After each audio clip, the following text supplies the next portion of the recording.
was that I was with this week. We were doing some trainings at La Paloma in Memphis, and her husband is one of the former presidents of Sloan School of Management at MIT, and she was talking about how he went to southern Florida to raise money and met with one of the donors who had about 300 million was his worth, and sat down with him and said, you know, you need to understand, I only have 300 million.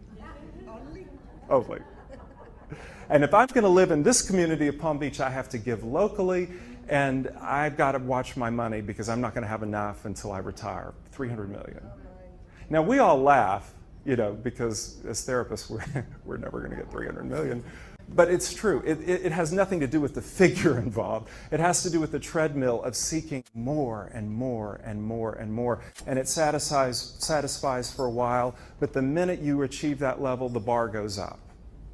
It's not enough to have a bestseller. You've got to have another one. It's not enough to have a show that goes on Broadway. You've got to have a whole series of them. You name it. Whatever it is, it's got to be something more. And when it's not more, the distress is very real, and the shame is very real. And it's because you're looking for validation outside yourself, and the ability to self-validate. That shame-based trauma has really destroyed the ability to feel okay because it is what you want to do. Strong sense of self fails to develop out of that invalidating environment. Principles of self-validation. My thoughts and feelings are as legitimate as other people's, regardless of their position of authority, experience, age, and assertiveness. I do not have to judge my behavior as right or wrong, good or bad. It just can be. I deserve the same respect as any other person. My dreams and hopes are valid simply because I have them and do not deserve to be ridiculed by either myself or others.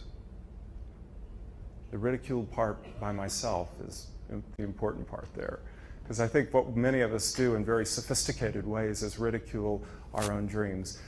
I'll give you an example, and some of you may know that. How many of you ever tried to write something? Okay, and some of you probably have and been successful at it. Well, and I've written some too, but there is nothing more there's nothing more difficult than when you stare at the empty screen, right? I mean, the tyranny of the empty screen.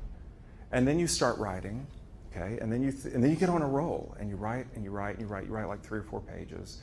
And then you take a break, you go to bed, it's the next day, next week you come back to it, and you read it and you think, what was I thinking?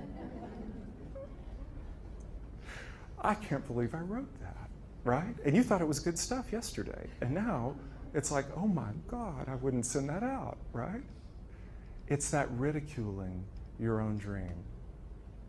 It's that inability to self-validate, and it really comes up in those creative pursuits. When we finally give ourselves permission to go out and do something creative, and then we come back and the editor in our head kicks in and says, I wouldn't do that if I were you. That doesn't look quite right. That's not up to the standard. So what do? You go back and you erase it all and you rewrite it, and then you come back the next day and that didn't end any good either, and you get through this cycle, and ultimately you get yourself so tied in a knot, and it's so painful to you that you finally stop because it's not worth it.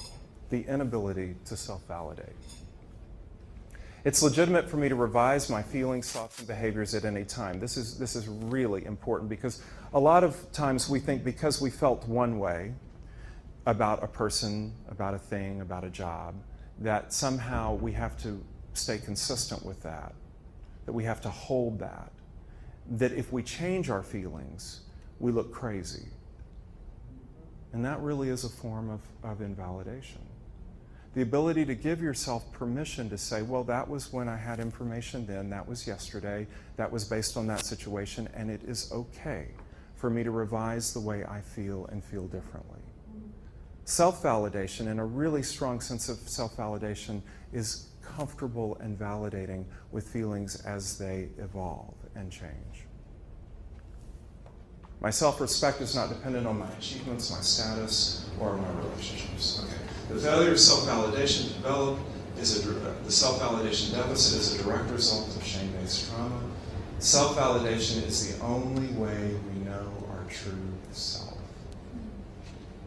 Self-validation is an absolute necessity to experience passion, purpose, and contentment. Okay. So Shane says,